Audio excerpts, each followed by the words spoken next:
Hello everyone, welcome back to my channel PS Edu World.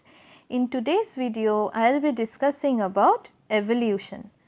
So let's get started.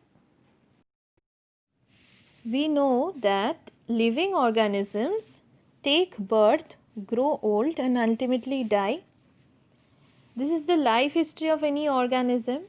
But if we study the history of all the life forms on this planet, we will come to know that all of these organisms have undergone a lot of changes over millions of years. Every plant animal that we see around us have a long history of changes, and the study of history of life forms on earth is called evolutionary biology. Evolutionary biology is that branch of biology which talks about the word evolution. Now, what exactly is evolution? Evolution is a slow and continuous process whereby complex forms of lives have emerged from simpler forms through millions of years. So, literally evolution means change in life forms over a long period of time. To understand the changes in these life forms that have occurred over millions of years on earth, we must have an understanding of the context of origin of life. This origin of life is a unique event. But before that, let us first acquaint ourselves with the origin of universe. Origin of universe was the most important phenomenon in the origin of life. The Big Bang theory attempts to explain the origin of universe. This theory proposes that the universe is very old and its origin took place almost 13.8 billion years ago. It states that a huge explosion took place which eventually resulted in the formation of all the galaxies that we have in our universe. Our earth was supposed to have been formed 4.5 billion years back. Life appeared in this planet 4 billion years back from now. So, we can say that the life appeared 500 million years after the formation of earth, because earth was formed 4.5 billion years ago and life appeared 4 billion years ago. So, life appeared 500 million years after the formation of earth.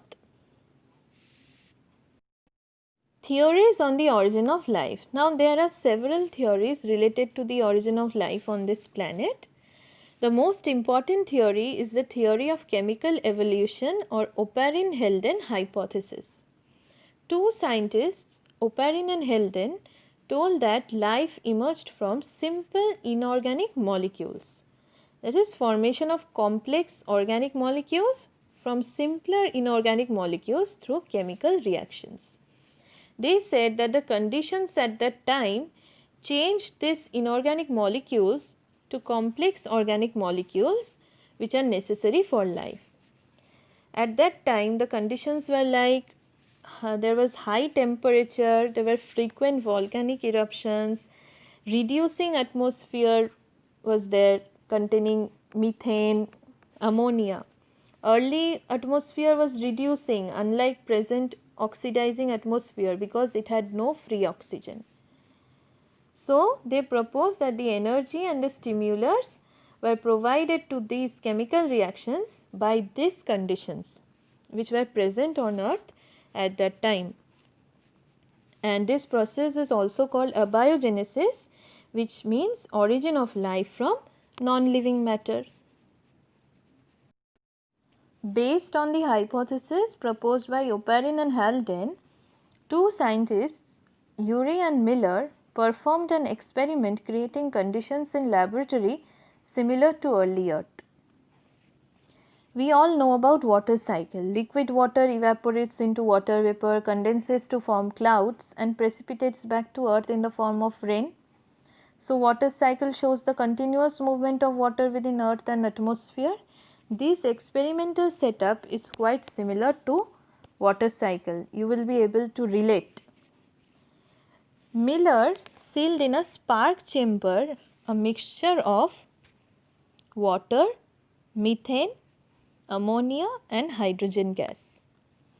He made arrangements for insertion of 2 electrodes to provide electrical energy, which is simulation of lightning, to the spark chamber. The spark chamber was connected to one flask with arrangement for boiling water, provision for evaporation, which is resembling the water of oceans and other water bodies.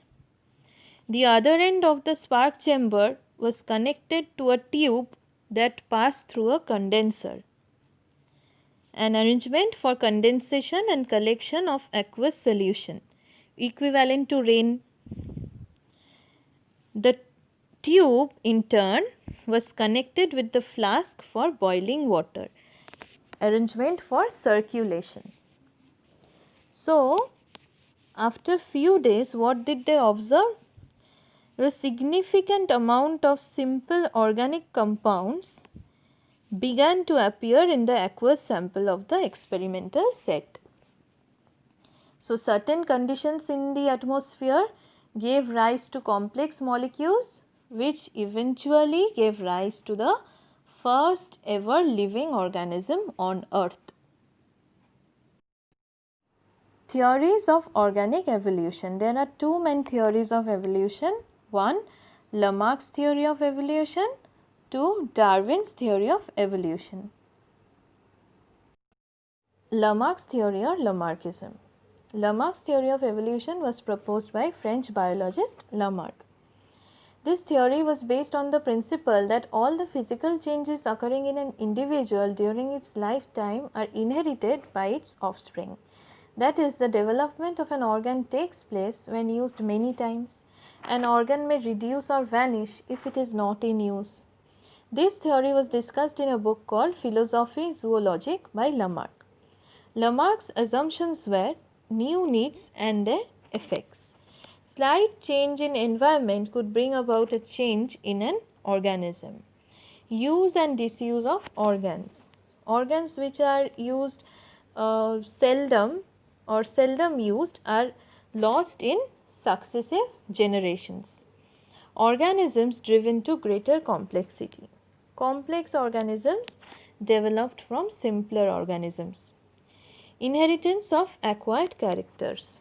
An individual acquires characteristics which are inherited by their offspring.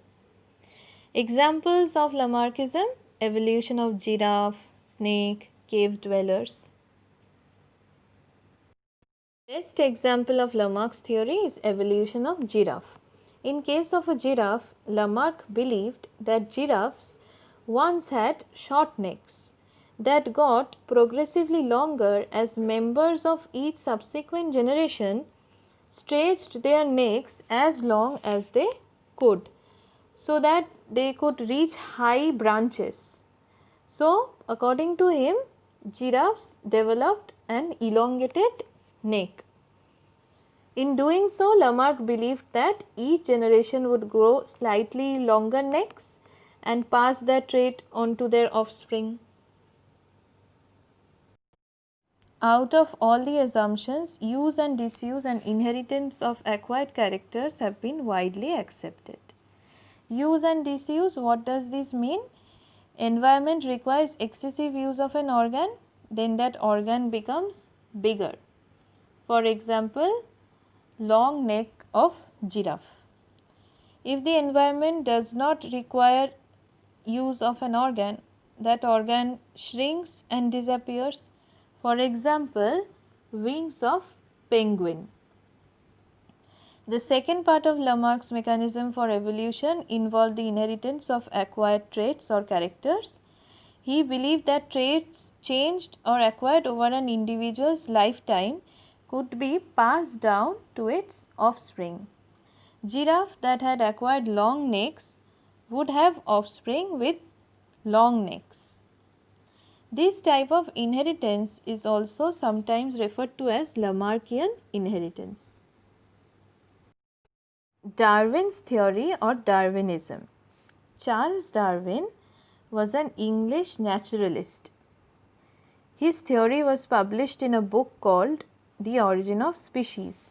He made certain assumptions. He said that different species of different organisms which are presently found in earth are descendants of their ancestral species which were completely different from modern day species. His proposition that all species of life have descended over time from common ancestors is now widely accepted and is considered a foundational concept in science. He also propounded a theory called natural selection. So, what is natural selection? Natural selection is a process by which population of living organisms adapt to the environment and change. Individuals in a population are naturally different among themselves in some ways. Each species in a population shows variation. There are long-necked giraffe, there are short-necked giraffe. There is competition within each species for food, living space, water, etc. Now, the better adapted members of this species, say the long-necked giraffes, are more likely to survive through time because their adaptive traits give them some advantage. These individuals then pass the adaptive traits onto their offspring, who will also show this beneficial variation. These advantageous traits become more common in the population. Major key points of Darwin's theory: overproduction. Organisms produce more offspring than necessary to maintain a population. Struggle for existence. Resources are limited. Living beings must compete for survival. Variation. Difference between individual organisms of same species or group of organisms of different species. Survival of the fittest.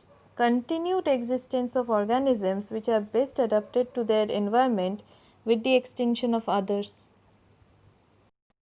The most important aspect of Darwin's theory of evolution is speciation. A species is a population of organisms consisting of similar individuals which can breed together and produce offsprings.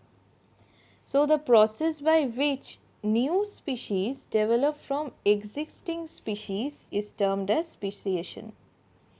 Factors that affect the process of speciation are geographical isolation, which are caused by various types of barriers such as mountain ranges, rivers.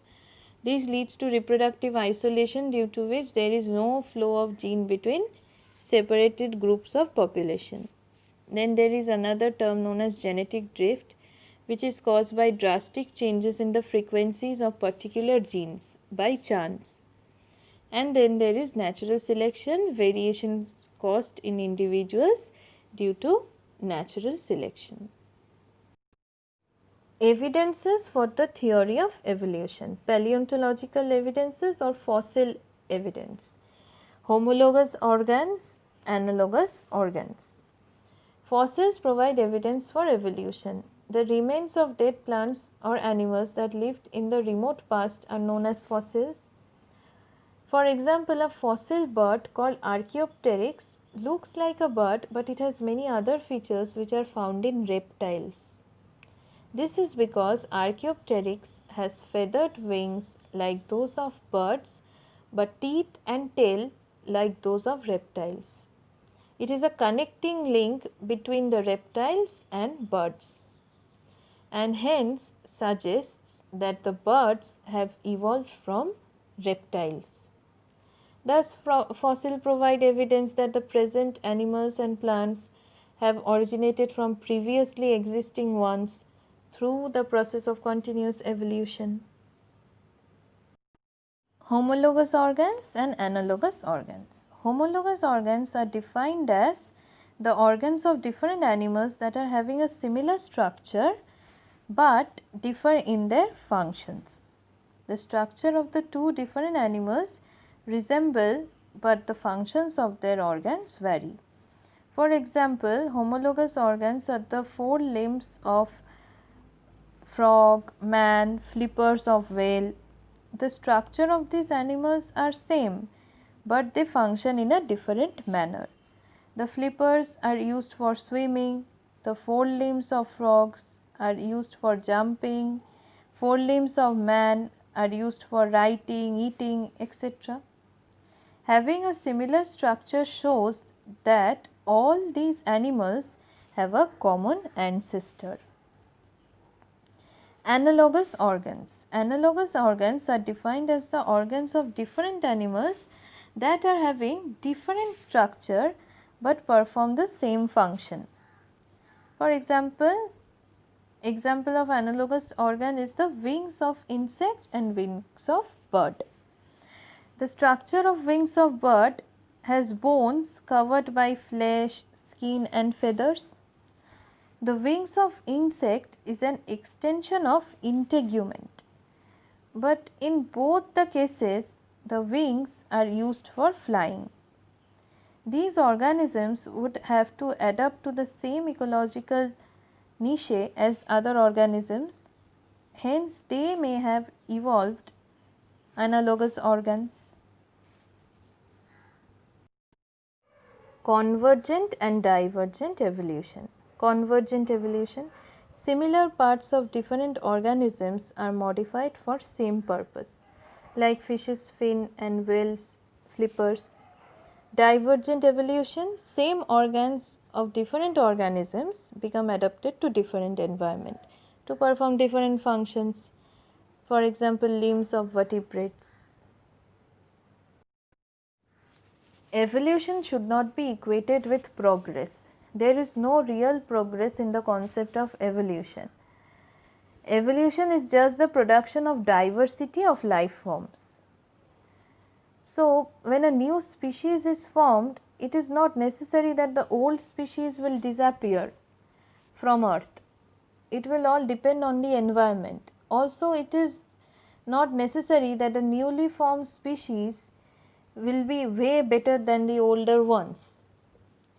It is a common belief that chimpanzees are the ancestors of human beings, but it is not true. Human beings and chimpanzees, they both had a common ancestor long time ago. The two offsprings of that ancestor evolved in their own separate ways to form the modern day chimpanzees and human beings. Vestigial organs are those organs in the body of an organism which are no more functional the way they were in the ancestral form. They have ceased to be of any use, but still persist generation after generation in a reduced form. There are many vestigial organs found in humans. Some of them are wisdom teeth, vermiform appendix, muscles of ear pinna, etc. Vestigial organs of other animals are wings of flightless birds. So, this presence of vestigial organs indicate evolution from ancestors of organisms. Human evolution. So, let me give you a brief idea about the stages of human evolution. Initially, there was Dryopithecus. They are deemed to be the ancestors of both man and apes, and most probably they were herbivores. They inhabited in dense forests. Then came Ramapithecus. They lived in open grasslands. They had thickened tooth enamel and shorter canines, usage of hands for food and defense, and extrapolations of upright posture. Then came Australopithecus. Australopithecus were ground dwellers. They lived on ground. They used stones as weapons and they walked erect. They were around 4 feet tall and they weighed around 60 to 80 pounds. Then came Homo erectus. Homo erectus were considered as the missing link between man and apes. They had large cranial capacities and are believed to have lived in communities. They used tools comprising quads. Tools made of bones and wood were also discovered. There is evidence of collective huntings. There is also evidence of use of fire. Homo erectus is believed to dwell in caves. Homo erectus evolved into Homo sapiens. During evolution, two subspecies of Homo sapiens were identified: Homo sapiens neanderthal, Homo sapiens sapiens. The cranial capacity of Neanderthal grew from 1200 to 1600 cc. Some small hand axes had also been discovered. These species could hunt big names such as mammoths. Homo sapiens sapiens. The remains of Homo sapiens, they were first discovered in Europe and they were named Cro-Magnon. In these, the jaws are quite reduced.